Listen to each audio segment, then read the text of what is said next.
ఈరోజు మట్టల ఆదివారం అని ప్రపంచవ్యాప్తంగా యేసు ప్రభును ఎలా జ్ఞాపకం చేసుకుంటున్నాం?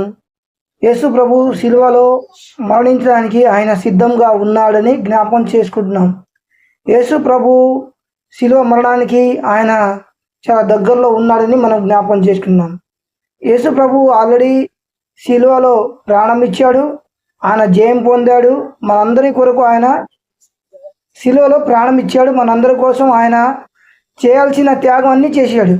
మరలా పదే పదే యేసు ప్రభును ఈ మట్టల ఆదివారం అని, ఈ లెంట డేస్ అని మనం ఆచరిస్తూ ఏం నేర్చుకుంటున్నామంటే, పదే పదే యేసు ప్రభు శిలువలకి అప్పగిస్తున్నట్టు, పదే పదే యేసు ప్రభు మన కోసం చనిపోతున్నట్లు, పదే పదే యేసు ప్రభు మన కొరకు ఆయన శిలువలో మరణిస్తున్నట్లు, పదే పదే మనం పాపం చేస్తున్నట్లు, పదే పదే మనం పాపం చేయాలని చూపిస్తున్నట్లు, పదే పదే పాపం చేస్తే యేసు ప్రభు పదే పదే మన కోసం ప్రాణం ఇస్తున్నాడు అన్నట్లుగా మనల్ని మనం చూపించుకుంటున్నాం.